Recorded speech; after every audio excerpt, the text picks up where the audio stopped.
Bonjour à tous, bienvenue sur Sabo Productions. C'est le huitième épisode de notre podcast aujourd'hui. Déjà le huitième, on a reçu des photographes et des vidéastes avec des profils tous un petit peu différents. Donc aujourd'hui, on reçoit un photographe de sport qui a plus de 40 000 abonnés sur Instagram. Il a shooté de très gros événements comme la finale de la Ligue des Champions. Aujourd'hui, je suis très content et très fier de recevoir Arnaud.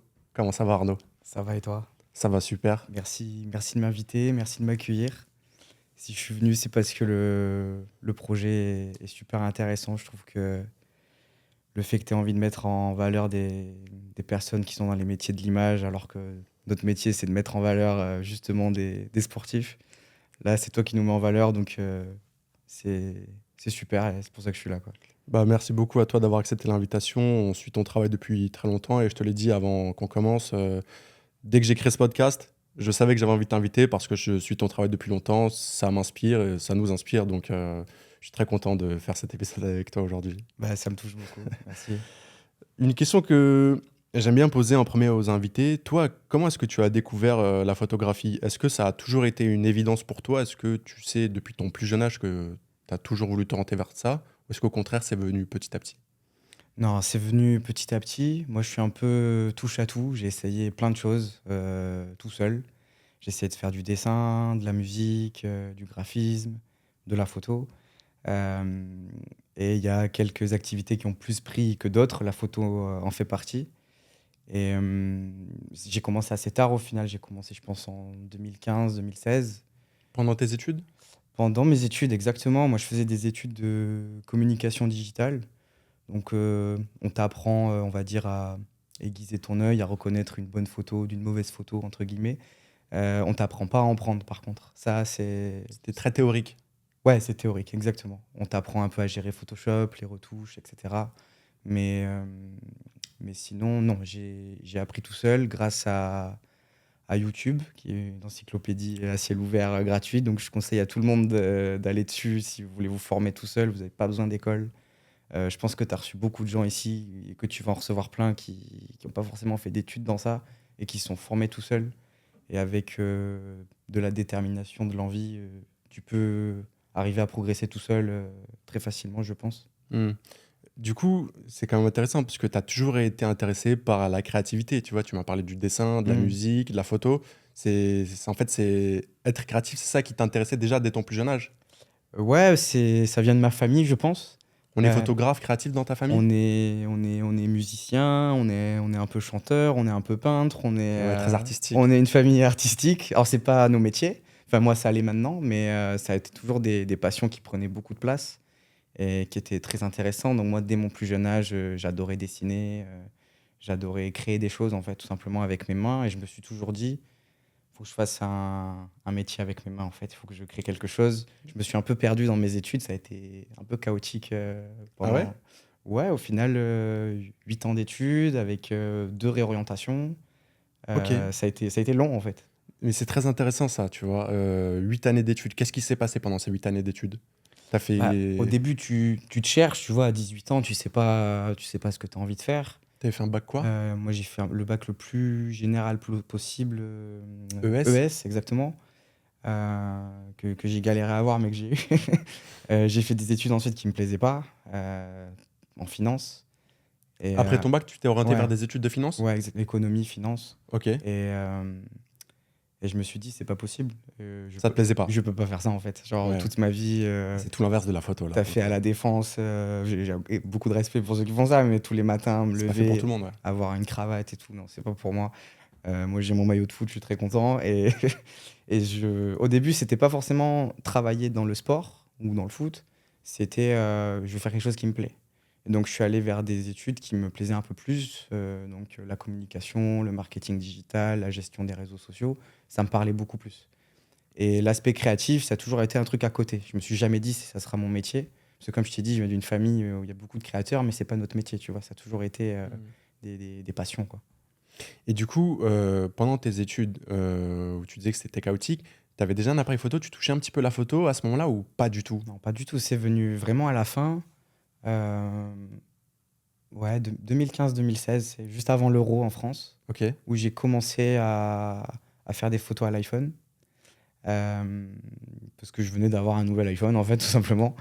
Et avec des amis, on a commencé à avoir une activité un peu spéciale qui était très à la mode à l'époque. C'était de l'urbex. Donc, tu vois ce que Bien c'est? sûr, bien sûr. Voilà. Euh, Mais ça, c'est plus de la vidéo, l'urbex, non? non, c'est où il y a de la photo aussi. Bien sûr, il y a des En livres de oui, en fait, on est en photos. exploration et on Ouais, prend des photos des lieux. exactement, oui. D'accord, ok. Et sinon, oui, tu as des youtubeurs qui se sont fait connaître Oui. en faisant de Oui. En l'urbex. fait, c'est comme ça que moi j'ai connu, c'est pour ça que j'ai Voilà, dit la vidéo. exactement. Mais sinon, tu as des personnes qui sont spécialisées dans ça. Et moi, au début, la photo, c'était que mon iPhone et mes explorations. Donc, j'allais dans des hôpitaux abandonnés, des châteaux abandonnés, des manoirs, des trucs qui font flipper un peu et tout. Mais ça, c'était très excitant, très stimulant. Et le fait d'avoir envie de découvrir de nouveaux lieux, encore plus beaux, encore plus abandonnés, encore plus spéciaux, ça m'a donné envie de m'améliorer en photo. Donc D'accord. l'iPhone, je l'ai vite oublié. Et je me suis dit, OK, dans les conditions de shoot dans lesquelles je suis là, il n'y a jamais de la lumière. C'est très sombre. C'est pas souvent très beau, hein, on va pas se mentir. C'est délabré, c'est tagué, c'est tout ce que tu veux. Donc il faut rendre beau ce qui l'est pas forcément. Il faut rendre poétique ce qui l'est pas. Et pour ça, il me fallait un appareil photo. Il me fallait un grand angle. Je savais déjà à peu près ce que je voulais et les rendus que je voulais parce que je commençais à suivre pas mal de photographes américains qui faisaient ça, notamment des photographes de Détroit où il y a beaucoup d'urbex parce que c'est une ville complètement abandonnée. Et c'est venu comme ça en fait. Je me suis dit, je veux m'améliorer parce que je veux que mes photos d'exploration elles soient plus belles. D'accord. Voilà. En fait, tu as fait tes armes en photo avec l'urbex, quoi. Ah, complètement, ouais. Complètement. Ok, bah, c'est super intéressant parce que tu vois, ça c'est quelque chose que on pourrait pas du tout soupçonner quand on voit ton profil aujourd'hui. Et si tu scrolles très loin, Ah, quand on scrolle tout tu en bas, il y a des photos vas, d'urbex. tu vas en 2015-16, je pense, t'en as. T'en as encore, ouais. Ok. Ouais, j'ai pas trop supprimé grand-chose. Du coup, tu as fait tes armes sur ça, tu as commencé à acheter un appareil photo. L'appareil photo que tu as acheté à ce moment-là, c'était un appareil photo qui coûtait cher, qui était professionnel ou tu as acheté Non. quelque chose premier prix d'abord pour commencer? Non, de mémoire, c'était. Alors, déjà, de base, j'ai pris l'appareil photo de la famille. Ok. Donc, c'était un Canon 400D. Ça commence à être pas tout jeune. Et j'ai pris la même gamme, mais qui était plus récente. Ça devait être le 700D, je crois. Ouais. Donc, on n'est même pas sur du full frame. Et j'avais un. Je me rappelle même plus les objectifs, mais je pense que je shootais à 18 mm, je pense. Ouais, t'étais au grand angle, quoi. Ouais, je pense. Oui, Donc, oui, 18 mm. du coup, quand tu achètes, là, c'est le premier appareil photo que tu achètes. Est-ce que quand tu achètes cet appareil photo, tu es dans l'optique de le rentabiliser? Tu te dis, voilà, j'achète un appareil photo, c'est pour en faire mon métier? Ou tu achètes uniquement pour faire de plus belles photos d'urbex parce que c'est ce qui te plaît? Ah, c'est par pur plaisir. Il y a aucune motivation financière ou professionnelle derrière. C'est que de la passion. Oui, et puis j'ai pas dépensé énormément. Je pense qu'un 700D à l'époque, c'était je sais pas, 500 euros peut-être, un truc comme ça. C'est quand Donc, même un budget. c'est quand même un budget. Mais Quand tu sors d'études et tout. C'est vrai. Mais quand tu es passionné, tu te dis, OK, je le mets une fois et après, pendant des années, je serai très content de l'avoir. Ouais. Et je le rentabilise comme ça. Mais non, il y avait rien derrière la tête. Ok. Du coup, quand tu achètes cet appareil photo, tes photos sont devenues meilleures d'urbex? Genre, t'as senti une amélioration par rapport à l'iPhone? Forcément, ton capteur, il est mieux, tu prends plus de lumière, ton angle, il est mieux aussi, versus un iPhone ou versus le 400D qui avait déjà 10 ans. Ouais. Forcément, en termes de rendu, de grain d'image et tout, c'était mieux. Bien sûr, la qualité était mieux. Après, mes photos, est-ce qu'elles étaient mieux parce que je les prenais différemment? Je sais pas. Mais c'est à force d'en faire des explorations que mes photos sont devenues meilleures. Et j'ai commencé à les poster. Enfin, je les postais depuis le début sur Instagram, mais je voyais, oui, l'amélioration entre la première exploration et la 20e, évidemment. Tu prends pas la même chose. Les réglages de l'appareil, tu les as appris pareil en autodidacte, en regardant des tutos YouTube, en tripotant un peu ton appareil? Ouais, YouTube. Et tu fais plein de bêtises. Plein. Ouais. J'en fais encore, hein. Mais Faut faire mais des oui, au erreurs, début, hein. tu fais n'importe quoi. Enfin, tu shootes même pas en manuel. Tu vois, Ouais. c'est des réflexes de débutant, mais c'est normal. On est tous passés par là. On est tous passés par là. Du coup, tu fais tes photos d'urbex. Est-ce que tu as commencé à te diversifier après? Quand tu as eu ton appareil, tu as commencé à shooter quoi, mis à part l'urbex? Comme tu vois là, j'ai un petit maillot. Magnifique. Un petit maillot magnifique. Et en fait, je suis collectionneur de maillots. D'accord. Ok. J'ai une Maillot vintage? maillot, oui, essentiellement vintage. Ok. Après, maintenant, vu que je travaille dans le foot, forcément, j'en ai des récents. Mais voilà, j'avais à l'époque une grosse collection d'une centaine de maillots. Maintenant, elle a encore plus grossi. Mais je me suis dit, bah tiens, je sais faire de la photo. J'ai une collection que je trouvais incroyable à l'époque, mais maintenant je me dis, elle était nulle, ma collection avant, elle est beaucoup mieux maintenant. Et je me suis dit, je vais la mettre en avant en photo. Donc j'ai essayé d'apprendre à mettre en avant ces maillots-là en photo. Donc au début, c'était des photos vraiment basiques, fond blanc, avec une petite light, des choses comme ça. C'était vraiment très, très, très amateur.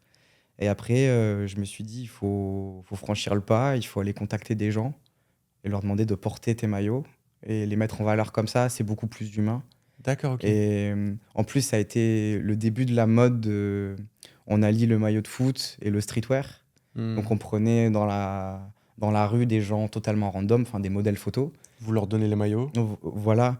Mais je parle pour les vraies campagnes. Si tu veux, Ouais, Adidas, Puma, ils ont commencé à faire ça à cette époque-là, ouais. à prendre des non-footballeurs en Hmm. photo pour faire la promotion des maillots. C'est venu à peu près, je pense, 2015-16. 2016, ouais. Et maintenant, c'est à chaque campagne, tu as la campagne officielle avec le joueur et la campagne un peu plus streetwear pour Hmm. toucher une cible plus large. Donc à l'époque, ça se faisait pas trop Toi, tu le faisais tout seul dans ton coin, ça? Ah, dans mon coin, totalement. C'est-à-dire que tu avais beaucoup de maillots vu que tu es Ouais. collectionneur. Et comment tu sélectionnais? Tu prenais des gens dans la rue ou tu prenais des modèles que tu contactais avant pour Je fixer une date? contactais sur Insta, sur Twitter. J'étais très actif sur les réseaux sociaux, beaucoup plus que maintenant, Hmm. de par mes études et parce que j'adorais ça à l'époque. Et non, je contactais des hommes et des femmes qui étaient modèles amateurs, qui pouvaient être intéressés par ce projet-là. Tout était Gratuit. gratuit. C'était vraiment, je veux mettre en avant ma collection, c'est un Ouais, projet perso. Donc j'allais pas taper dans des modèles professionnels ouais, ou des ouais. shootings avec maquillage, des trucs comme ça. C'était vraiment très, très craft, quoi. Tu vois. Ouais, ouais. En fait, eux, ils étaient pas payés, mais ils avaient des bonnes photos. Et toi non Ouais, plus, t'étais pas payé, mais ça te permettait de pratiquer et de mettre en avant en fait ta collection. C'était du win-win, quoi. et ben exactement. Et moi, en fait, j'allais te poser la question, comment tu as eu cette idée? À quel moment tu t'es dit, tiens, je vais faire ce concept-là, mais c'était en fait mettre en avant ta collection, quoi. Mm. Exactement. Ok. C'était que ça. Et aussi, comme tu l'as dit, il faut shooter autre chose que le week-end en urbex. Il faut essayer de se diversifier.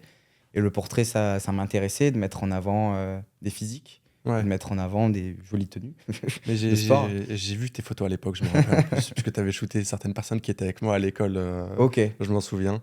Tu shootais beaucoup avec les maillots équipe de France, les vintage, Ouais, t'en avais d'autres. exact. Ouais, je les ai tous, ouais. Un vrai collectionneur. Et du coup, faire ça, j'allais dire faire cette campagne, du coup, qui était gratuite, est-ce que ça t'a rapporté quelque chose par la suite? Ah bah oui, oui, oui. Humainement déjà, Ouais. Qu'est-ce que ça t'a rapporté, ouais? t'apprends à gérer un modèle, même s'il n'est pas professionnel, toi tu l'es pas non plus, et t'apprends limite avec lui. Euh, et t'apprends aussi de tes erreurs. Tu fais 1 milliard d'erreurs lors de tes premiers shoots, et au bout du 15e, 20e, le modèle sent que tu as l'habitude, tu sais exactement où il faut aller, à quelle heure il faut shooter, s'il y a un intempérie, tu sais comment à peu près le gérer. Et, et le fait de vouloir être meilleur et d'améliorer tes photos, ça te donne envie Hmm. d'acheter un nouvel objectif, de se dire il me faudrait. J'en ai marre de faire du grand angle, parce que je faisais beaucoup de grand angle, parce que j'aimais Ouais. bien qu'on voit la ville derrière, enfin, ou les immeubles. Ouais, ouais. Et je me suis dit peut-être qu'on va se focus un peu plus sur les détails du maillot, sur le visage, sur le col, sur des trucs comme ça. Donc j'ai appris en fait Ouais. en même temps. C'est très intéressant de savoir, c'est quoi les erreurs que tu as faites au début? Est-ce que tu t'en souviens? Tu vois, tout à l'heure, tu parlais de shoot en mode automatique. Tu vois, c'est important parce qu'il y en a beaucoup Hmm. qui veulent se lancer dans la photo, qui regardent ce podcast. Tu vois, donc c'est important, je pense, de partager ces erreurs pour pas que les autres les reproduisent. Est-ce que tu te souviens, toi, les erreurs que tu faisais au début quand tu Ouais, faisais tes premiers shoots comme ça avec des modèles? bien sûr. Déjà, pour le portrait, moi, au début, je savais pas qu'il fallait forcément shooter soit très tôt le matin, soit tard dans l'après-midi. Mm. Et quand un modèle me disait je suis dispo à midi, je disais super, on y va. Et en fait, le soleil à midi, c'est n'importe quoi, ça te fait des ombres catastrophiques et va Exactement. rattraper ça après, quoi. Donc Exactement. je disais oui à tout avant, n'importe quelle heure et tout. Et au bout de quelques shootings, je me suis rendu compte que non, en fait, il faut être dispo entre 8h et 10h du matin Mm. ou après 18h l'été. Et là, le rendu sera beaucoup plus doux, la lumière sera beaucoup plus Mm. flatteuse quoi, sur la personne, sur le maillot surtout, quoi. Mm. C'est ça. En fait, on explique pour ceux qui connaissent pas, mais il y en a beaucoup qui pensent que quand on shoot en plein après-midi à 13h, 14h et qu'il fait beau, c'est un bon moment pour shooter. Mais en C'est fait, horrible. pas du tout. En fait, c'est le pire moment pour shooter, c'est quand on est en plein soleil à 14h à 15h. parce que la lumière, elle est hyper dure, le Mm. soleil il vient d'en haut, et c'est pas du tout doux. Et en fait, les photographes le savent, mais le meilleur moment pour shooter, que ce soit en photo ou en vidéo, c'est au coucher de soleil et au lever du soleil. C'est pour ça que tu disais, ouais, le matin entre 8h ou plus le Mm. soir à 18h en fonction de quand le soleil se couche. On Euh, précise, mais c'est que si tu shootes en lumière naturelle. ouais, Si tu as carrément. des lights comme ça, même en extérieur pour, on va dire, Tu peux déboucher les ombres. voilà, déboucher les ombres et tout, vous pouvez shooter à peu près à n'importe quelle heure, il n'y a aucun Mm. souci. Mais sinon, oui, lumière naturelle, matin et fin d'après-midi. Voilà. Et Ouais. quand tu es débutant, Tu sais pas tout ça. tu tâtonnes, quoi. Tu te dis non, mais c'est bon, ça va passer. Carrément, mais de toute façon, c'est en faisant des erreurs qu'on apprend et c'est absolument pas grave de faire des erreurs. Et de toute façon, on continue d'en faire. Même, tu l'as dit, t'en fais encore aujourd'hui, mais moi j'en fais tellement. D'accord, et très bien. Donc tu faisais des shootings avec des modèles. À ce moment-là, tu commences à te dire peut-être pourquoi pas faire de la photo ton métier ou toujours pas du tout. C'est toujours vraiment que de la passion. Quand tu as du temps libre, tu prends des photos ou tu te dis pourquoi pas en faire mon métier. Non, je me dis pas, j'en fais mon métier. Je me dis, ce sera peut-être un petit complément. Euh, le déclic, ça a été juin 2016. J'étais encore à Toulouse à cette époque-là et on a eu la chance d'accueillir 4 matchs de l'Euro 2016. Mhm. Donc très content. Et je me suis inscrit au programme bénévole, volontaire. Mhm. Et j'ai été bénévole pendant l'Euro sur 4 matchs. Tu faisais quoi? Et justement, tu pouvais choisir ce que tu avais envie de faire. Tu avais 3 options. Je me rappelle pas des 2 autres options, mais mon top 1, c'était audiovisuel. Donc tu étais bord terrain, tu accompagnais les caméramans. Ok. Et j'ai énormément matché avec la personne lors de l'entretien. Donc il m'a dit, t'as le profil pour. Je faisais déjà des photos, je lui montrais déjà que j'étais très intéressé par l'image et par le foot en fait. Donc il m'a dit, Ouais. t'as complètement le profil. Il y avait que 3 places sur Ouais. je 1000 pense, candidats. je pense qu'on était 180 volontaires à Toulouse de, Ok. de prix. Ok. Et il y avait que 3 places sur 180 pour ce poste-là. Donc j'ai fait partie des 3, c'était super. Ouais. Donc j'ai assisté à du Italie-Suède. Mais tu accompagnais le caméraman sur Ouais. le terrain, mais tu faisais quoi? Tu l'aidais à mettre en place la Honnêtement, caméra? pas grand-chose. Tu sais, t'es volontaire. C'était de l'observation en fait. Voilà, t'es là pour aider, surtout en C'est avant-match, bien aussi de l'observation. à lui vérifier ses câbles, à lui apporter Son assistant, quoi, en gros. T'es complètement son assistant, ouais. Ok. Et au 4e match, il m'a laissé filmer. Alors que je sais pas du tout filmer, hein, mais il m'a laissé filmer. Je précise, on filmait pas le match. Ouais. Moi, ma mission, c'était filmer les supporters. Il fallait trouver les supporters un peu exubérants Ouais. qui dansaient. Et c'est comme ça que le Real, après, Il a le choix. il a le choix voilà, ouais. des images. Et c'est comme ça qu'à la télé, vous voyez les personnes qui dansent, qui sont maquillées, tout ça. Il y a toujours un gars. Cette fois-là, c'était moi qui disais le gars, il est pas mal, il faut aller le filmer. Et est-ce qu'il y avait des images que tu avais filmées qui s'étaient retrouvées à l'antenne ou pas? Tu t'en souviens? Ah, je sais pas du tout. Ok. Je sais pas du tout. Mais je crois que c'était Belgique-Hongrie, le match Ok, en Euro question 2016. de l'Euro 2016. Donc on a eu du beau monde là à Toulouse. C'était sympa. Tu as dit que ça a été un déclic, Ouais. ce moment-là. Pourquoi c'était un déclic? Parce que c'était la première fois, c'était ta première expérience en bord terrain. Ah, oui. Pourquoi c'était un déclic? Parce que tu t'es dit là, je vis le match, c'est ça que je veux faire. Parce que quand tu es fan de foot, c'est vrai que j'ai pas précisé, mais j'étais fan de foot depuis 98. Donc le foot avant, c'était à la télé, c'était un peu en tribune, mais c'était sûrement pas bord terrain. Donc la première fois qu'on te met bord terrain, t'as plus jamais envie de retourner en tribune. Tu vois, Ça, c'est clair. je pense que c'est ton cas aussi. Et t'es frustré quand tu vas en tribune. Pour petite parenthèse, mais je suis allé à France-Argentine 2022. Ok. J'étais au stade, En tribune. j'étais en tribune. T'étais frustré. Et j'étais frustré. Alors que t'étais à la finale de la Alors Coupe que du j'étais à la Monde. finale de la Coupe du Monde. Mais à un moment, j'ai regardé la ligne de photographes et je pense que sur un événement comme ça, ils doivent être 200, C'était 220. blindé. C'était blindé. Ah, c'était blindé. Et je me suis dit, c'est trop cool d'être en tribune, je supporte ma team, c'est super, c'est le match du siècle, tout ce que tu veux. Et après, je regardais les photographes, et 2, le lendemain sur Insta, ou peut-être le surlendemain parce que j'ai mis du temps à digérer, mais je suis allé voir un peu les photos qui étaient sorties, et tu te dis, ah ouais, j'aurais préféré être là Ouais, quand même. t'aurais tu pu vois. prendre des bangers. À une finale de Coupe du Monde, c'est clair que. Voilà. Non, Donc, à partir de de ces matchs-là à Toulouse, moi, je me dis, en fait, c'est trop bien. Je parle à des caméramans, c'est leur métier de filmer du foot. Ils voyagent toute leur vie. J'ai discuté avec des photographes aussi. Et je leur demandais des conseils. Bon, je les embêtais plus qu'autre chose, hein, ils sont là pour taffer, tu vois. Moi, j'étais un peu parasite à ce moment-là. Ah, il faut Mais passer par là, de toute voilà, façon. il faut faire un peu le forceur au début, tu vois. Ah, pas le choix, hein. Et comment t'as des accrèdes, est-ce que tu pourrais m'aider, tu vois, des trucs comme ça. Et c'est là que ça a commencé à mettre une graine dans ma tête où je me suis dit, en fait, c'est ce genre de moment que je veux vivre. C'est des moments de sport, c'est de l'événementiel, c'est du spectacle, quoi. C'est dans ça que je veux travailler. Mhm. Et j'étais en pleine étude et j'ai orienté mes recherches de stage, d'alternance dans ça. Ok. Du coup, là, Euro 2016, ça a été le déclic. Mm. Tu étais toujours dans les études à ce moment-là, tu disais, mais du coup, là, tu n'étais plus dans les études de finance. Non, Là, tu étais dans le marketing digital. ouais, en digital, ouais. D'accord. Et du coup, après cet événement qui a été le déclic pour toi, tu as réussi à avoir un stage ou une alternance Mm. dans ce domaine-là? Ouais, j'ai eu 2 ans d'alternance chez Eurosport, donc Ok. la chaîne de télé.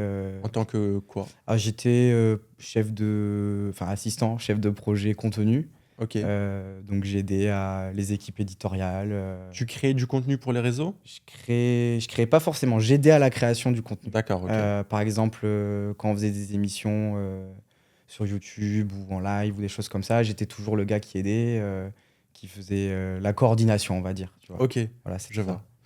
Et les études de marketing digital, ça a Mm. été les dernières études que tu as faites. C'était long. Ça a été long, hein. C'est long. 8 ans, je t'ai dit, tu vois. Ah ouais, 8 ans, c'est énorme. Bah, c'est un doctorat, 8 ans, je crois.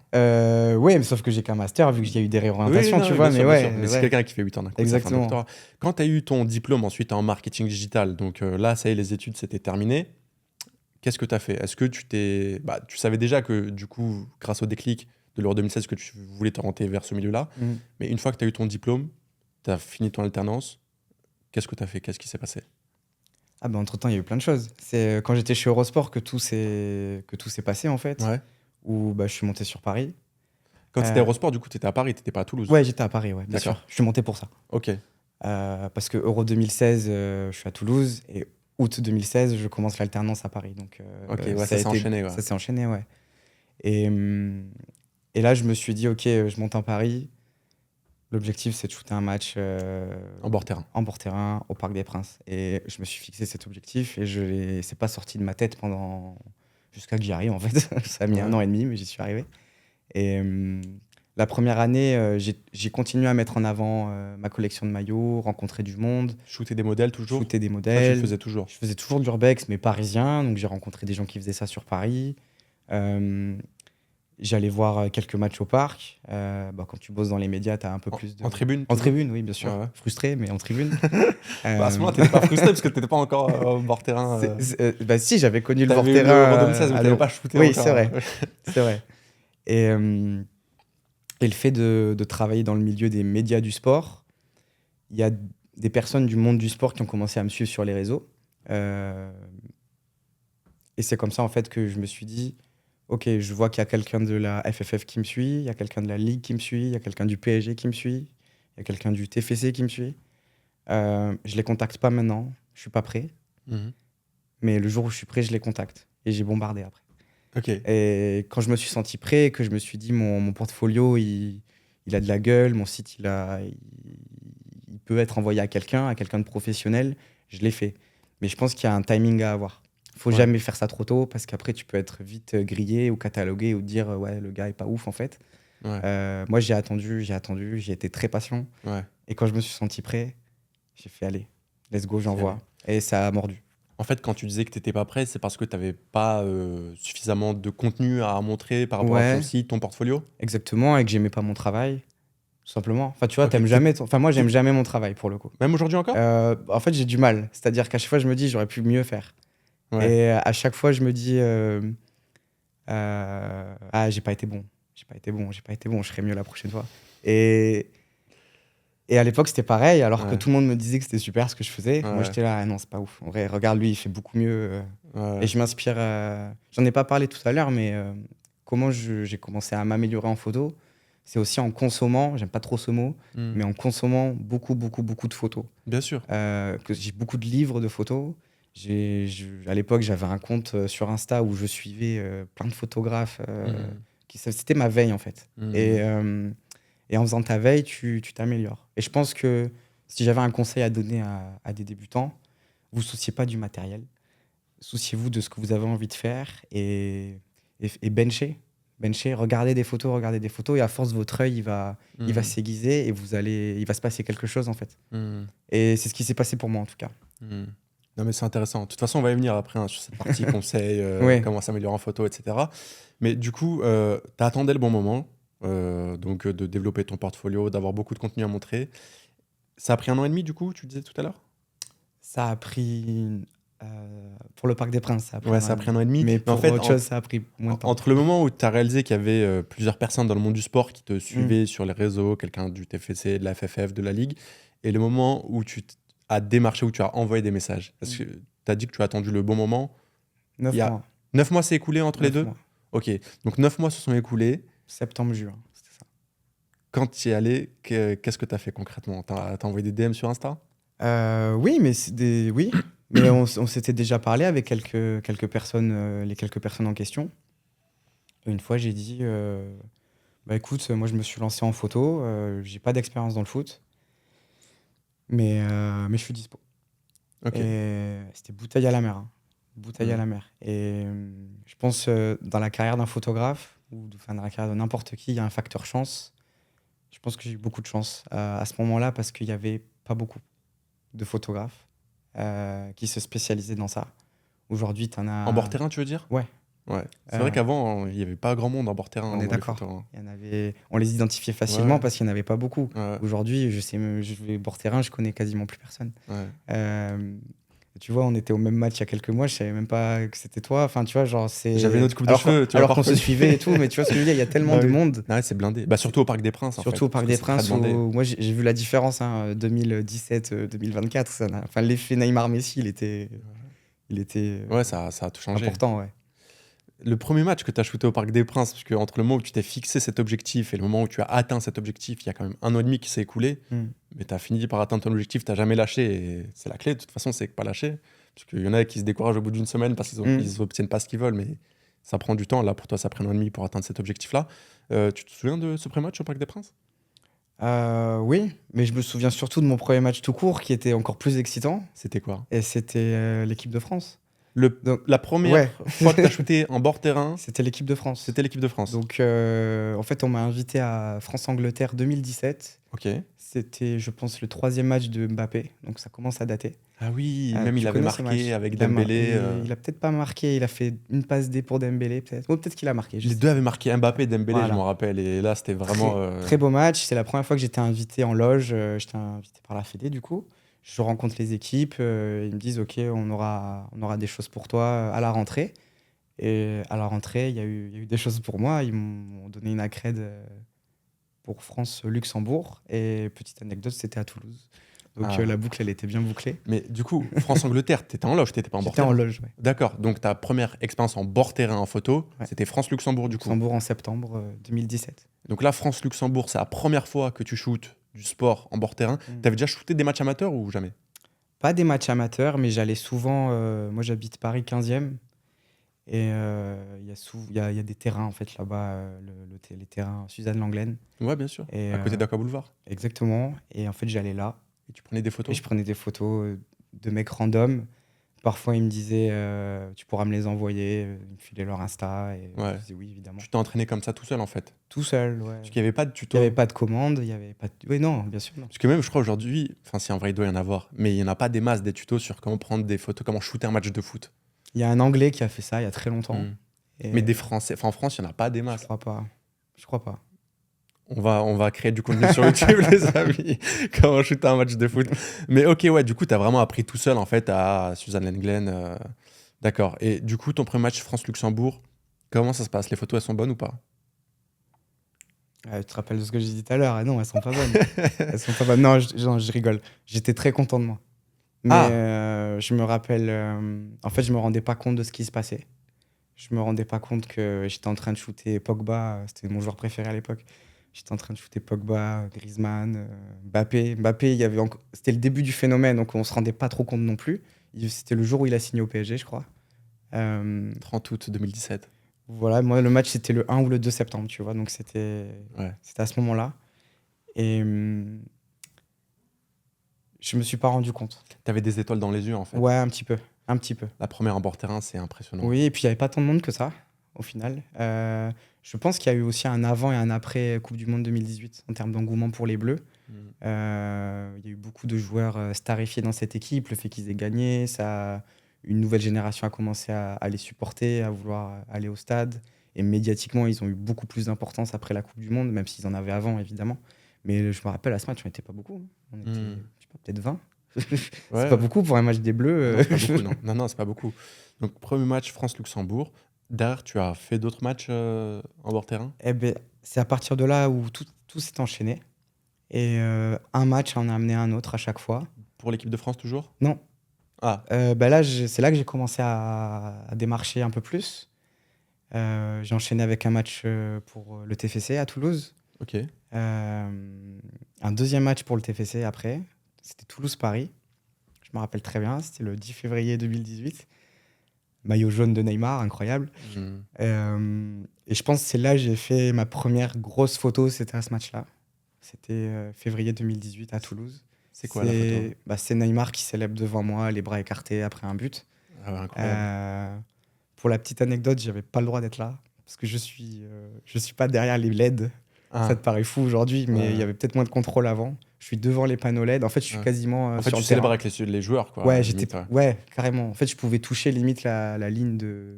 De 6 mètres, ouais. Exactement. Ouais. Ok. Et je pense que c'est ça aussi qui a fait que j'avais un super angle Mm. parce que. Et il était à 1 mètre de toi, quoi. Ouais, j'étais pas loin. J'étais vraiment pas loin. Et en fait, il vient vers moi, il fait son petit tour et j'ai pas tremblé. Il y a aucune photo floue. Les réglages étaient bons. Il y avait une très belle lumière à ce moment-là. Il y avait un ciel un peu violet et tout. Ça a longtemps été ma photo préférée. Ouais, c'était Et- ta première photo banger, en tout cas, dans le Ouais, sport. je pense. Ok, Et parce que à partir de cette photo-là, on m'a beaucoup suivi.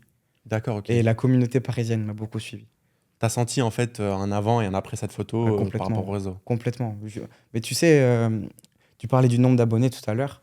Je regarde pas trop ça, mais je vois l'impact que peut avoir une photo sur tes abonnés. Mm. Moi, par exemple, pendant 2 ans, je vais prendre 1000 abonnés. Et sur une photo, je vais en prendre 5000, 6000 ou 7000. Il en suffit d'une. C'est des choses que tu maîtrises pas. Mm. Et souvent, c'est pas forcément ta photo préférée. Mais là, ça a fonctionné. Et des médias m'ont contacté après ce match-là. Après Toulouse PSG? Ouais. Et surtout, bah, le club. Le PSG? Le PSG, ils m'ont dit ouais, ça serait bien que tu viennes faire ça au parc. Ok, Et- ah, mais là, c'était. Juste, je rétropédale avant qu'on Mhm. avance. Quand tu fais Toulouse-PSG, là, tu proposais tes services, c'était pour le TFC. Ouais. Mais du coup, quand il y a eu but pour le PSG, t'étais côté attaque PSG. Ouais, j'avais dealé ça avec le club. En gros, Ok. c'était pas des prestations payantes. Ah, en Donc, fait, ils te donnaient l'accréditation, moi, mais tu n'étais pas rémunéré. Voilà. En fait, j'étais un petit, hein, clairement. T'es un bénévole. Et en soi, quand tu décides de pas payer quelqu'un, tu joues le jeu et tu n'as Tu- pas vraiment de brief à lui faire. Tu lui laisses une Tu certaine le liberté. laisses une liberté. Ouais. Et avant ça, j'avais vu avec le club, j'avais dit est-ce que je peux faire la première mi-temps Toulouse, la deuxième Paris? Il Mm. m'avait dit mais bien sûr, pas de problème. Et c'est comme ça, que ça s'est fait. La chance qu'en deuxième mi-temps, il a marqué. Oh, exactement. Parfois. Et que je sois du bon corner et tout. Ouais. Mais après, ça se c'était- provoque aussi, la chance. C'est pour ça que je dis il faut beaucoup de chance. Pour les contacts, pour les buts. Ouais, Faut quand même n'importe pas mal où. de chance. Et oui, c'est important de le dire. La première année, t'es pas payé. C'est Mm. toi qui vas démarcher les gens, t'es Mm. personne, t'es un petit, ton boîtier, il est nul. Enfin, il faut te faire la main. Mm. Et il faut avoir la chance de rencontrer des gens qui ont envie de te pousser un peu Ouais. et te filer, et te donner un coup de pouce, quoi, tout simplement. Du coup, ce match a changé pour toi, notamment cette photo avec Neymar. Tu l'as dit tout à l'heure, le PSG t'a contacté pour que tu viennes faire ça au parc. C'est ce qui s'est passé du coup par la suite? Bah, 2 semaines après, 2 semaines après. Ah, PSG Marseille. ah ouais. En fait, Ah, quand ça je te allait dis que super ça s'est vite. enchaîné, Ah c'est ouais. que en 4-5 mois, je suis passé de je fais jamais de photos de foot à je shoot les Bleus, 2 matchs de Ligue 1 et un classique. Ah ouais. Donc c'est allé très vite. Ok. Et pourtant, Et je me PSG trouvais- Marseille en plus. Hein, Et c'était- PSG Marseille, c'était en Coupe de France. Mais ce qui est cool, c'est que vu que c'était en Coupe de France, il y avait des supporters de l'OM, donc ça chauffait bien. Mm. Et 3-0 pour Paris, Di Maria qui célèbre devant moi. Enfin, je commençais à me dire Je commence à avoir beaucoup de chance, en fait. Les étoiles commencent à s'aligner, les planètes commencent à s'aligner. Ça s'aligne, exactement. Ça Ok. s'aligne. Après ce match-là, ça s'est enchaîné encore derrière? Bien sûr, c'est... Là, à ce moment-là, tu faisais que de la photo de foot? Genre, vu que ça Non, s'enchaînait, ça te prenait beaucoup de temps, ça me j'imagine? prenait beaucoup de temps, mais je continuais L'urbex, l'urbex, les modèles avec les modèles, je continuais tout. En fait, j'avais pas trop de vie, hein. Ouais. C'est-à-dire que ma vie, c'était le taf, les études, et j'avais pas de week-end. Mes week-ends, c'était je veux apprendre à faire de la photo, projet perso ou projet semi-pro sur des matchs, tu vois. Mm. Mais Toutes ces photos-là que tu prenais, hmm. urbex, modèle, bord terrain, t'étais jamais payé à ce moment-là? Ah Ou bah tu non. as commencé à être rémunéré assez tard, du coup, finalement. Puisque là, tu faisais beaucoup de projets, tu disais, t'avais pas de vie, tu Hmm. bossais. Mais en fait, J'avais un salaire d'alternant. tu apprenais toujours quoi, Et la photo. ouais, T'avais ton salaire, en fait, avec ouais, ton alternance. exactement. Après ce match PSG-OM, du coup, Di Maria qui célèbre en face de toi. Ça aussi, c'était une Cavani photo. aussi, ouais, je me rappelle. Ouais. Cavani, il est comment à shooter? Ah, Cavani, il manque, hein. Cavani, bon, je pense que le joueur manque sportivement, mais Mm. pour les photographes, il manque beaucoup parce qu'il donnait de sa personne. Il criait devant nous, il célébrait, il restait, il allait voir les supporters à la fin des matchs, il filait ses maillots. Enfin, c'est des moments de photo incroyables pour un photographe de sport, et surtout au parc, où il y a quand même pas mal de distance entre les joueurs et les supporters. Je parle de distance physique, tu sais, il y a quand même une grosse fosse, quoi. Mm. Lui, il allait les voir. Mm. Il y a encore des joueurs, hein, qui vont les voir, hein. Mm. Kipembe, il y en a plein, hein. Donnarumma. Mais Donnarumma. Mais Cavani, c'était un peu une des 3 stars de l'équipe. Et c'était la seule qui faisait ça. Et non, oui, beau gosse, beau flow, communicatif. Et c'est ce qu'on aime en photo, hein. C'est des joueurs qui communiquent. Oui, il fait partie de ces joueurs-là, c'est pas le cas de tous. Ils sont faciles à photographier. Ouais. Parce qu'ils vont vers les gens et Clairement. il y a de l'émotion dans Bien leur sûr. visage, quoi. Bien sûr. De toute façon, on va en reparler tout à l'heure. Mais du coup, PSG-OM, j'avance un petit peu. Là, aujourd'hui, tu es photographe pour la LFP, c'est ça, hein? Mm. Comment ça s'est fait, cette opportunité? Parce que là, on a avancé, on était en 2018. Mm. Là, à ce moment-là, tu es en contact avec la Ligue ou pas du tout, ou Bah, un juste peu? après ce match. Ah, donc après Donc, PSG Marseille, ouais. c'est toi qui contactes la Ligue ou c'est la Ligue qui vient à toi? C'est moi qui contacte parce que je Propose vois tes qu'il y a services. quelqu'un qui me suit Ok. à la Ligue. Et là, en fait, ce que je disais tout à l'heure, là, je me sens prêt. Je me sens prêt pour contacter la Ligue. J'ai déjà quelques références. J'ai 2 clubs dans le foot français. J'ai la Fédé. J'ai plein de photos de modèles avec des maillots. Je montre que c'est un sujet qui m'intéresse. Donc, je contacte. Et je crois que j'ai une réponse assez tard. Et après, il s'est excusé. Il m'a dit désolé, je suis en vacances. Il m'a répondu. Il m'a dit tu viens shooter le PSG Monaco. À l'époque, c'était une très très grosse. Bon, ça l'est toujours. Mais Monaco était champion en titre. PSG allait devenir champion. Donc, c'était un très très gros match. Mm. Et je crois qu'il y a eu 7-1 à ce match. Je me rappelle, ouais. Et voilà. Bah, c'était mon premier match pour la Ligue. Ok. euh, En tant que freelance? en tant que freelance. Et après, bon, on s'est plus quitté.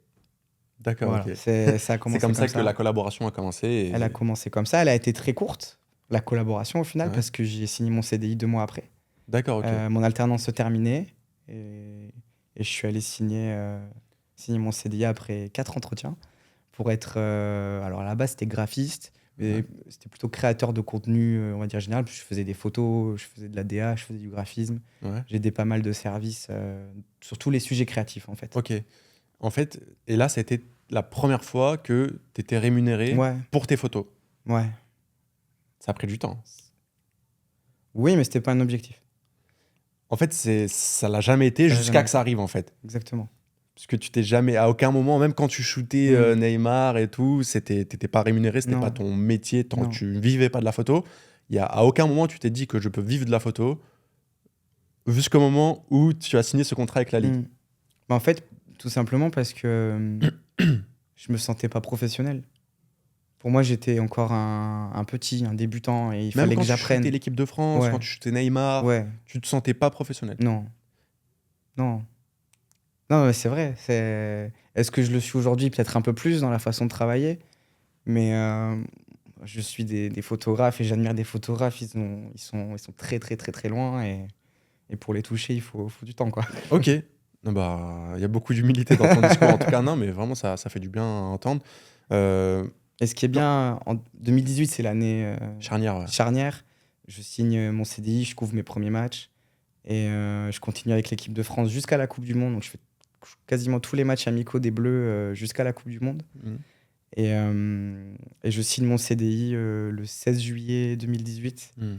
Et je me rappelle, pour l'anecdote, le 15 juillet, je vois que mon futur boss, avec qui j'avais déjà fait 3 entretiens, me dit...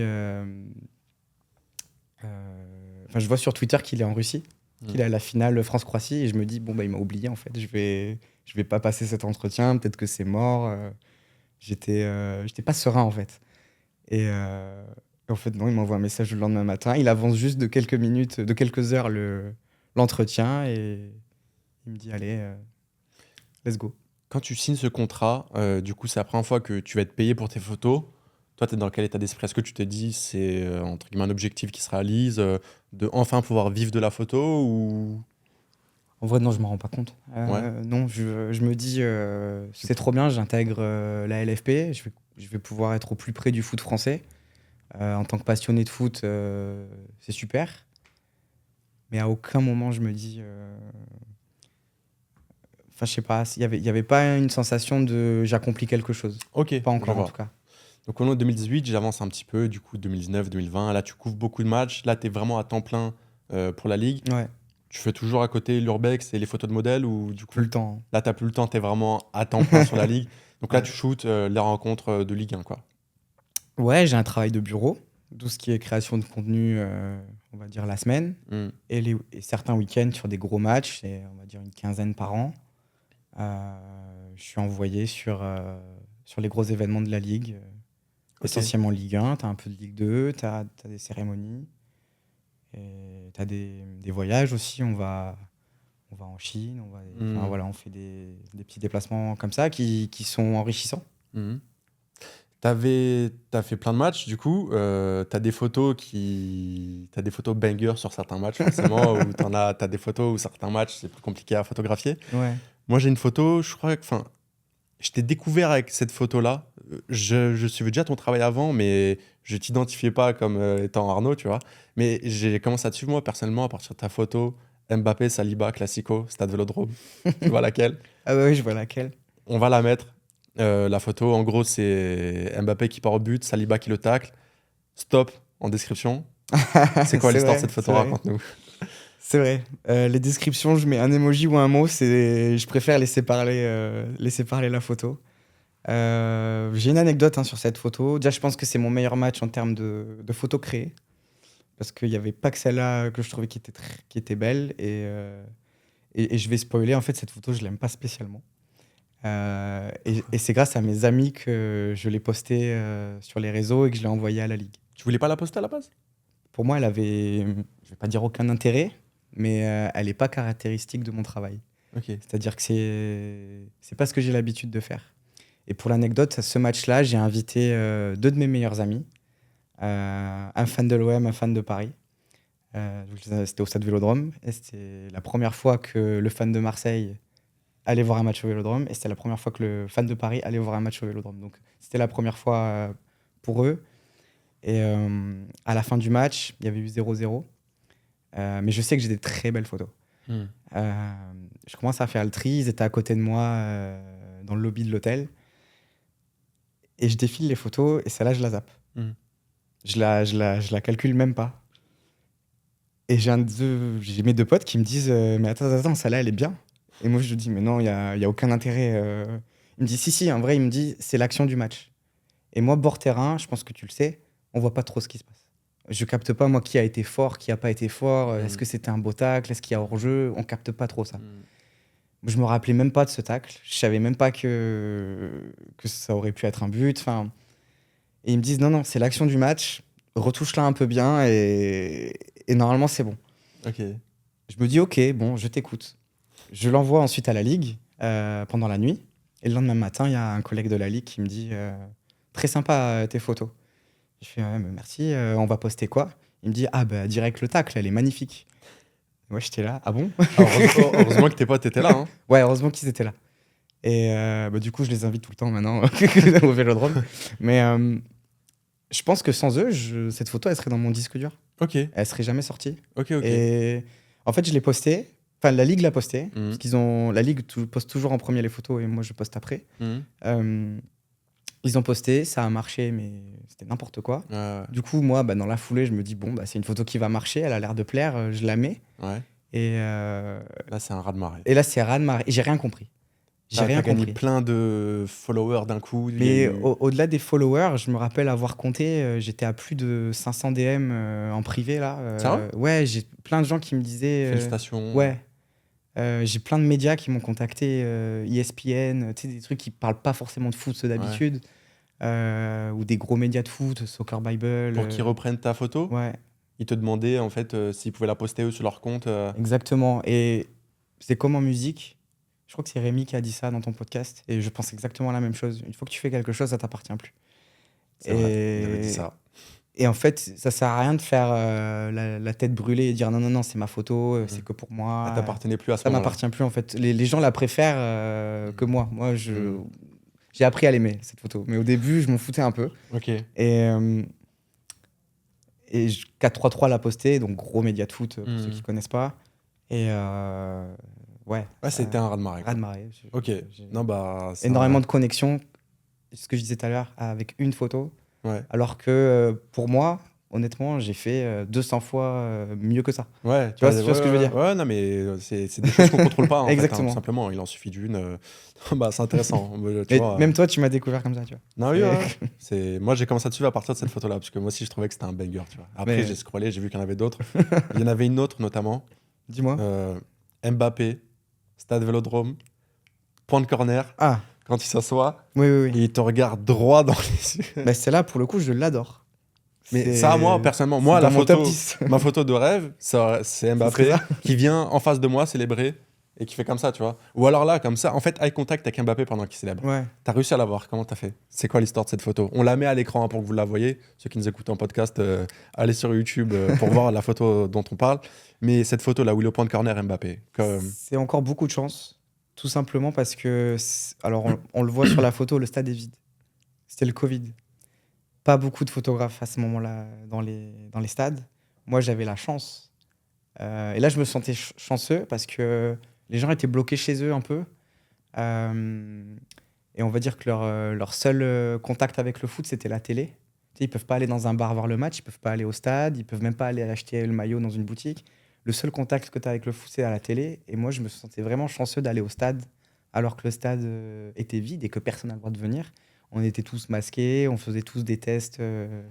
Enfin, c'était une sale période. Mhm. Mais ces petits moments, on va dire que mon métier m'a aidé à surmonter cette période un peu nulle, quoi. On pouvait rien faire. Mhm. Et pas beaucoup de photographes, donc forcément Mbappé va vers nous. Tu vois, on n'est pas beaucoup, c'est pas comme si il y avait toute la ligne. Et Mhm. là, je pense qu'on est 5-6 photographes. Donc moi, j'étais resté au corner et je l'ai. L'équipe là aussi, et ça a fait la une de l'équipe d'ailleurs. Et on a cru que c'était ma photo. Ouais. Mais le gars est juste à côté de moi, un Ouais. peu à gauche, et moi Ouais, je suis en bas à droite. Ouais. Euh, En fait, il est venu à toi. C'est pas, t'as vu l'aller au point de corner et t'as couru. Puis... non, non, non. non, il est venu au corner parce Ouais. qu'il savait que les photographes étaient que là. Ouais. Et aucun intérêt de faire cette célébration s'il n'y a pas de photographe. Tu vois. Ouais. Il n'y a aucun intérêt. Bah ouais. C'est comme la célébration de. Moi, je l'ai pas celle-là, mais Thierry Henry. Ouais. Quand, Le point quand de il corner. accroche le Ouais. drapeau. J'étais pas ce jour-là. Ou alors j'y étais, j'ai loupé la photo peut-être. Mais ouais, je crois que j'ai loupé la photo. Mais voilà, c'est pareil. Tu fais pas ça s'il n'y a pas de photographe. C'est Ouais. du show, quoi. Mais c'est ce qu'on aime. Non, ouais, carrément. Non, ok. Et du coup, juste par rapport à la config que tu utilises pour shooter des matchs, la plupart shootent au téléobjectif. Mais tu vois, pour avoir une photo comme celle-ci, Mbappé au point de corner qui se lève juste devant toi, au téléobjectif, tu peux pas l'avoir parce que souvent, tu es trop zoomé. Ouais. T'étais avec quelle focale à ce moment-là, tu te souviens? T'étais avec un grand angle? Je m'en rappelle pas. Mais mon set, il a pas trop changé depuis mes débuts. J'ai juste augmenté en qualité d'objectif Ouais. et de boîtier. Tu shootes avec deux appareils? Voilà, moi j'ai deux appareils, 70-200 et 24-70. Ok. Je saurais pas. Je pense que je suis dans les 70, Mhm. mais je saurais pas te dire si on est plus proche du 24-70 ou du. Ok. Je saurais pas te dire. Non, non, ok. Je me rappelle plus. Non, du mais tout. de toute façon. Vu la photo que c'est, on n'est pas au-dessus de 70, c'est sûr. Ouais, ouais, carrément. Bah, de toute façon, on voit que la photo est assez large. Ouais, Euh, Il y a d'autres photos que tu as pris. Là, je pense à la finale de la Ligue des Champions, Real Madrid-Liverpool. C'est ça que waouh, tu as shooté? ouais. Stade de France. On est en 2022. Tu as shooté la finale de la Ligue des Champions. Comment ça s'est passé? Incroyable, déjà. Pour le coup, moi, j'avance en me mettant des objectifs. Shooter une finale de LDC, c'était un objectif. En 2018, ça m'était passé sous le nez. C'était à Kiev. C'était Real Liverpool aussi. Comme quoi, l'histoire est bien faite. Et je devais shooter 2 semaines avant. On me dit en fait non. Je fais ok, c'est pas grave. J'y arriverai un jour. Et j'y suis arrivé là, à ce moment-là. J'ai eu la chance que ce soit à Paris, en fait, tout simplement. Ouais. C'était à Paris, donc j'avais les connexions pour avoir cette accréditation. Et L'accréditation, du coup, tu l'as eu comment? C'est via la Ligue ou c'est en perso? c'est grâce à la Ligue. Grâce à la Ligue? Ouais. Mais c'est pas via la Ligue. C'est Ok. c'est la Ligue qui a fait les demandes un peu pour Pour moi. toi. Et c'est surtout grâce à un contact sur Twitter qui travaillait à l'UEFA D'accord, et ok. qui m'a bien aidé, quoi. Ok. Parce qu'il adore mon travail, il m'a dit. Ouais. Et La puissance des réseaux sociaux. la quoi. puissance des réseaux sociaux, tout simplement. Il adorait Benzema, moi aussi. Il Ouais. m'a dit, je veux que tu fasses des belles photos de Benzema. Et voilà, je lui ai envoyé les photos après, quoi. On a reçu Meroche, qui était photographe de Karim. Ah oui, Tu oui, m'en oui. avais parlé déjà la dernière fois. Ouais. Shooter Karim Benzema, c'est comment? Ah ben, pour moi, c'était quelque chose parce que, j'adore ce joueur. C'est dans mon top 3, quoi. Et deux, ben, il m'est souvent passé sous le nez. J'habitais à Madrid quand j'étais plus jeune. J'allais au stade souvent le voir jouer. Mais je ne l'ai jamais pris en photo. En équipe de France, quand je shootais, il n'était pas là. Euh, les matchs de Champions League contre Paris, je ne les faisais pas. Moi, je faisais que la Ligue 1, vraiment. Donc, c'est la première fois que... Ah, mais là, quand tu l'as eu, tu l'as vraiment eu. Hein. Oui, oui, tout à fait. Et D'où vient ta pointe? À qui c'est attendre? exactement, j'ai été patient. Et à ce match-là, je me rappelle, on est 190 photographes accrédités. Et on est appelé un par un pour choisir notre place. Tu peux plus bouger. Et tu peux plus bouger. Il n'y a que les photographes officiels de l'UEFA qui ont une place attitrée. Donc tous les corners, c'est l'UEFA. Ouais. Et après, c'est toi et ta chance. Et encore une fois, j'ai eu de la chance parce que j'aurais pu être 190e, mais j'ai été 14e. Donc j'ai pu choisir la place que je voulais. Ok. Je savais que cette tribune-là, c'était famille joueur. Je ne savais pas si c'était l'un ou l'autre, Ouais. Real ou Liverpool. Mais je savais que là, c'était la tribune des familles. Donc je me suis dit, en cas de victoire, les joueurs ils vont venir là. J'ai eu de la chance, c'était tribune Real. Et j'ai eu de la chance, ils ont gagné. Et Ils à sont la fin, venus juste à en côté. fait, à la fin du match, ils n'ont même pas célébré sur le terrain. Ils sont direct venus vers nous. Et là, je vois mais une meute de photographes qui vient derrière moi. Et je sentais que ça bougeait derrière. Et moi, j'étais bien. J'étais assis à ma place. J'avais quasi pas bougé. Et c'est là que tu peux avoir Benzema qui fait un 5 avec sa main parce qu'il a 5 Ligue des Champions. Ça, c'est banger quand même. Genre, on n'a pas beaucoup de Français qui ont fait ça. Ouais.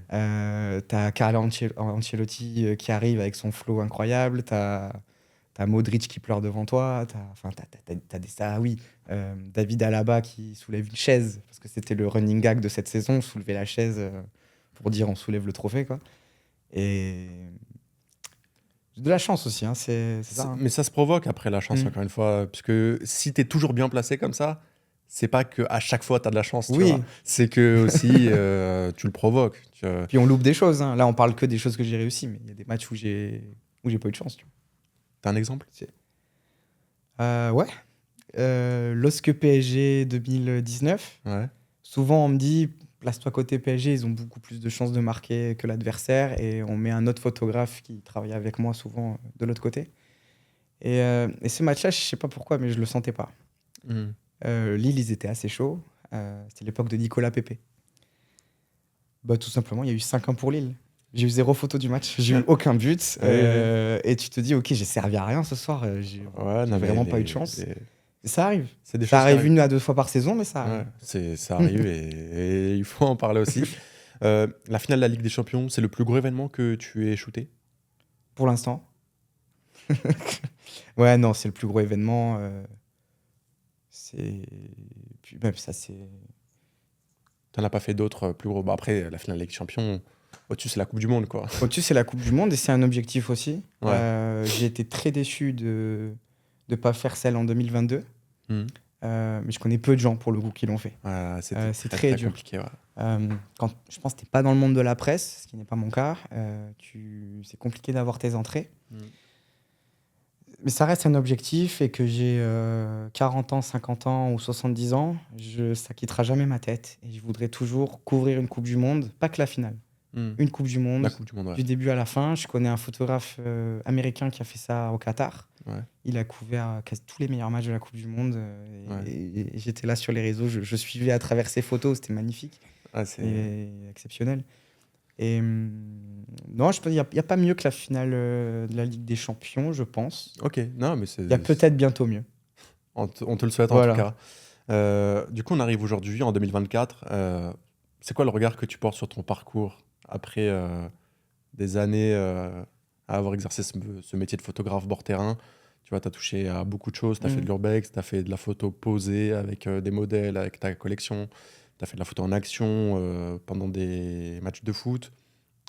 Est-ce que tu t'attendais à faire tout ça? Là, aujourd'hui, tu vois, tu as un peu de recul, Mm. tu vois, parce que c'était 2018, 2007. Entre 2024 et 2016, où vraiment ça a été le déclic pour toi par rapport à l'euro, euh, quel regard tu portes sur ton parcours? C'est un beau parcours et je suis assez fier de ce que j'ai fait et je remercie à chaque fois d'avoir eu ce déclic-là et, un vieux soir d'hiver d'être allé sur le site des volontaires de l'Euro 2016 et de cliquer et de dire ok, il faut faire ça. Parce que je pense que sans ça, sans ce déclic de vivre le bord terrain, je ne serais pas allé là-dedans. Mm. Et c'est grâce à la photo que je vis des moments de sport. Et vivre des moments de sport, pour moi, c'est ce qu'il y a de plus beau, en fait. C'est ce qui te permet d'oublier tout, ton quotidien, l'actu, tout ça, en fait. Genre, pendant 1 heure, 1 heure et demie, 2 heures, tu es focus sur des gens heureux, des gens qui font du sport, qui célèbrent, qui pleurent, qui se battent. Il se passe des choses, en fait. Et, grâce à la photo, j'ai pu vivre tout ça. J'espère encore le vivre longtemps. Et, de voir que j'ai pas fait d'école pour ça, j'avais pas forcément un boîtier performant et que j'ai réussi petit à petit en étant patient à bosser dans mon coin, tout ça, à vivre ces moments de sport. Moi, en vrai, je suis content de mon parcours. Non, bah, t'as de quoi l'être. La photo, je le dis souvent, parce que j'ai vu cette info et ça m'a marqué, c'est le domaine dans lequel il y a le plus de reconversion, la photo. C'est-à-dire qu'il y a beaucoup de gens qui font des métiers qui décident de se reconvertir par la suite. Et le métier dans lequel il y a le plus de reconversion, c'est la photo. Donc, j'imagine que tu dois recevoir beaucoup de messages, des gens qui te demandent tes conseils, etc. Moi, j'en reçois de temps en temps. C'est quoi, toi, le conseil que tu donnerais à quelqu'un qui se lance dans la photo et qui aimerait, pourquoi pas en vivre? Sois patient, déjà. Je trouve qu'il y a beaucoup de jeunes photographes qui veulent aller très très vite. Alors oui, ça va vite pour certaines personnes. Ça a été le cas à un moment de ma vie aussi pour moi. Ça a été le cas pour plein d'amis à moi qui sont photographes. Mais il faut savoir être patient, attendre le bon moment pour contacter la bonne personne. Et surtout, apprenez ce que c'est la photo qui vous plaît, que vous avez envie de faire. Faites pas forcément un copier-coller, faites pas forcément 1000 photos sur un événement, ça sert à rien. Il faut, comment dire, penser plus qualité que quantité aussi, tu vois. Genre, quand, quand des clients vont me dire t'envoies combien de photos? Et moi, souvent, je leur dis mais en fait, j'envoie les meilleures. Il peut y en avoir 50, il peut y en avoir 100, mais j'envoie les meilleures. Je ne vais pas compter les photos que je vais vous envoyer. Et je pense qu'il faut, quand tu débutes, penser qualité, qualité, qualité. Et pareil pour ton matériel. Les gens sont très focus sur le matériel que tu as. C'est pas très important en vrai. Genre, oui, évidemment, un boîtier à 5 000 € fera rentrer plus de lumière qu'un boîtier à 500 € et forcément, tu auras une qualité un peu meilleure. Mais ce qui compte, c'est ta main, tes yeux et ton positionnement et le Mm. moment et tes réglages. Apprends à te servir de ton boîtier, apprends à... Et surtout, ne néglige pas aussi la retouche. On n'en a pas du tout parlé. On va y venir. Mais ok. Mais ça, c'est quelque chose, moi, dès le début, pour le coup, je me sentais pas très bon photographe, mais je me sentais très bon Retoucheur. retoucheur, on va dire. Ouais. Ouais. Bah, c'est la question que j'allais te poser. Comment toi, tu as réussi à trouver ton style de photographe? Parce que aujourd'hui, moi, tu peux me mettre 100 photos. une photo de toi, je peux la reconnaître tout de suite par rapport à ton style Ok. de retouche, par rapport à ton style de photo, par rapport à tes couleurs. Comment tu as réussi à trouver ton style de photo et c'est quoi l'importance que tu accordes aux retouches dans ton travail? Euh, Moi, je suis né en 92. Donc, les photos, ça se consommait pas comme maintenant. Et surtout, c'était de l'argentique encore. C'était la fin de l'argentique, mais c'était encore ça. Quand j'ai commencé la photo, j'ai voulu retrouver les couleurs que j'avais avant. Et je trouvais, surtout sur les premiers numériques, genre, comme je te disais, le 400D que j'avais, c'était pas beau, quoi. Genre, une photo brute d'un boîtier, c'est pas très esthétique. Alors que à l'époque, et pourtant je connais pas du tout l'argentique, j'en fais pas du tout. Mais tu pouvais choisir avec une pellicule, un certain boîtier, une couleur de photo, un rendu tout simplement. Et moi je me suis dit, j'ai envie de retrouver ça, j'ai envie de retrouver ces couleurs un peu chaleureuses d'avant. Parfois je rajoute un peu de grain. Je sais que c'est triché, je sais que les puristes ils vont me dire tu fais n'importe quoi. Chacun son style. Mais voilà, chacun son truc en vrai. Et même ça m'arrive, tu vois, de retoucher le fond, les supporters, des trucs comme ça. Ça peut m'arriver de truquer un peu, Mhm. mais c'est aussi notre métier. On est photographe, on est là pour embellir les choses. Tu vois, Mhm. donc, moi, je me suis beaucoup inspiré de ce que je voyais quand j'étais plus jeune dans les magazines. Et surtout, j'ai une grosse collection de livres photos. Et je m'inspire beaucoup de ce qu'a fait Neil Leifer. C'est pour moi le plus grand photographe de sport all time. C'était le photographe officiel de Mohamed Ali. Et il a shooté notamment beaucoup de foot US, de baseball, de basket et de boxe. Et tu te plonges dans son travail, mais t'es imprégné, t'es imprégné, t'es imprégné. Et tu vois un peu les couleurs qu'il avait avant. T'essaies de rechoper ça. Parfois, ça marche très bien. Parfois, ça marche pas du tout. Mhm. Mais c'est comme ça que j'ai commencé. Ok. En m'imprégnant de ce qui était fait avant. Et tu as réussi à trouver ton style en fait à force de travailler, à force de Ouais, pratiquer. ouais. J'ai C'est- jamais acheté de preset ou des choses comme ça. Ouais. J'ai toujours créé mon truc. Et d'ailleurs, dans mon Lightroom, à chaque fois, on me dit, c'est quoi ton preset? Mhm. Est-ce que tu vends ton preset? Alors déjà, désolé, je le donnerai jamais. Mais surtout, j'en ai pas qu'un, tu t'en doutes bien. Mhm. Toi, tu fais plein de stades aussi. Mhm. Et tu sais très bien que la lumière au Parc des Princes, c'est pas la C'est même qu'au Vel, exactement, ouais. qu'à Lyon, qu'à Toulouse. Tu as certains presets qui marchent très bien à Ex- certains endroits et pas trop à d'autres. Exact, avec certaines couleurs de maillot aussi. Tu sais qu'une une équipe qui a un maillot blanc, tu vas pas faire la retouche de la même façon qu'une équipe qui a un maillot noir. C'est tout bête. Mhm. Mais donc j'ai plein de presets, je dois en avoir 25 que j'ai tous créés, Mhm. qui ont souvent le nom du match où je l'ai créé ou de la ville. Mhm. Et c'est comme ça que je jongle. Mais ça me fait plaisir, du moins, que quand tu vois une photo, tu reconnais que c'est moi, parce que parfois je vois des retouches, j'ai l'impression que c'est moi et c'est pas moi. Ah ouais? Ouais, ouais, ouais. Ah bah ils essaient de te copier alors. Non, pas de me Mais- copier, mais je pense que c'est un style qui plaît parce que Ouais. on C'est est une un peu génération. vintage. Voilà, on est Ouais. une génération qui aime bien l'avant. On est Mhm. une génération un peu nostalgique, tu vois. Ouais, c'est Donc, vrai. Ok, on arrive bientôt à la fin de ce podcast. Toi, tes envies pour l'avenir, c'est quoi? Tu veux continuer à shooter du sport, du foot parce que c'est ce qui t'anime ou est-ce que tu aimerais peut-être toucher à un peu d'autres mondes, je sais pas, de la photo, de mode, fashion, je sais pas, j'ai n'importe quoi. C'est tes envies pour l'avenir, ce serait quoi? euh, déjà, on a parlé d'un des objectifs, c'est de couvrir une Coupe du Monde un jour. Mais il y a aussi m'intégrer, enfin être plus dans un autre sport que j'adore, c'est le basket. Euh, j'ai déjà essayé de shooter NBA Paris, ça l'a pas fait, mais je lâcherai pas un jour, et ce sera peut-être pas à Paris, ça sera peut-être là-bas, mais j'espère shooter de la NBA. Euh, et sinon, en fait, j'ai commencé à apprendre la photo studio, à gérer des lumières. Euh, je- Ça te je- plaît? Ça me plaît, mais je pense que tout seul, j'y arriverai pas. Il me faut quelqu'un. Euh, Un assistant.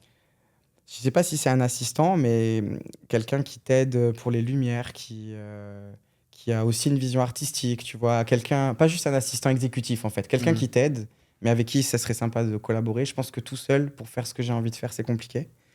Et donc, je suis allé au Gobelin faire une formation. Pour le coup, tout à l'heure, je disais, j'apprends tout seul, mais ça, je pense pas que ça s'apprenne tout seul. Mhm. Il faut quand même des gens qui ont 10, 15, 20 ans de bouteilles derrière eux et de gestion de lumière pour t'apprendre un peu. Donc, je l'ai fait, ça s'est bien passé. Après, ça n'a rien donné, je me suis pas lancé dans ça, mais c'est dans un coin de ma tête. D'accord. J'aimerais un jour, parce que on m'appelle souvent pour des projets, pour shooter des sportifs en one-to-one, et souvent, je fais une passe D à des potes, à des photographes que j'aime bien et j'ai dit: «Voilà, j'ai ce projet, moi je peux pas le faire, mais si tu veux le faire, Ok, vas-y» et demain, j'aimerais bien essayer. ok. C'est Ben, l'avantage d'avoir aussi avoir des accès à des joueurs. ouais, carrément. Il y a des choses sympas à faire avec certains et Ouais, parfois c'est un peu frustrant de te dire: «J'ai pas les compétences de le faire, ouais. donc je vais apprendre». J'ai une question qui m'est à l'esprit parce que tu parles des joueurs. Mmh. C'est qui, parce que tu as shooté beaucoup de joueurs en one-to-one avec la ligue, Mmh. c'est qui les joueurs faciles à prendre en photo? Ceux qui t'ont impressionné. Tu vois, la dernière fois, Rémi nous avait dit Neymar, trop Ouais, facile à shooter, ouais. impressionnant, trop charismatique, trop de flow. Tu fais une photo, elle est bonne. Je fais une photo, elle est bonne. Toi, Ouais, c'est Neymar. qui, c'est qui les joueurs faciles à prendre en photo? Ah bah, Neymar.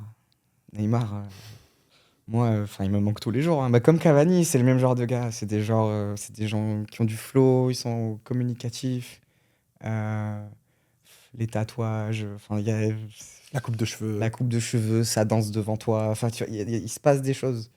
Hem, mais il y en a d'autres, j'aimais beaucoup Osimhen aussi. Osimhen, Victor Osimhen, Osimhen? ouais, quand il était à Lille, je l'ai shooté quelques fois. Hem, Memphis Depay. Memphis Depay, c'était un match, une teinture différente, donc donc c'était cool en fait, tu avais à chaque fois des photos inédites et bah, c'est des gens qui ont du flow quoi, Ok, mais Pogba aussi me manque beaucoup. Ça, c'était pas en Ligue 1 pour le coup, mais équipe de il avait quelque France. chose en photo, Ouais, ouais. je trouve, physiquement, il a un visage, très, très photogénique. Ok, très bien. Eh ben, on arrive à la fin. Est-ce qu'il y a quelque chose que tu veux rajouter, un conseil que tu veux donner avant de conclure ou... Pas spécialement, j'ai hâte de voir les prochains épisodes parce que tu as teasé qu'il allait y avoir, plein d'invités Ah, il y aura beaucoup et je d'invités. suis content d'avoir été là et d'avoir été parmi ces invités, c'était très cool. Eh ben, merci à toi. Ce sera le mot de la fin. On est très content de t'avoir reçu. C'était un très bon épisode et c'est cool d'en apprendre plus sur le parcours, tu vois, toutes ces anecdotes. On n'est pas au courant quand on voit juste ton profil, tes photos sur Instagram. Donc, merci à toi d'avoir accepté l'invitation.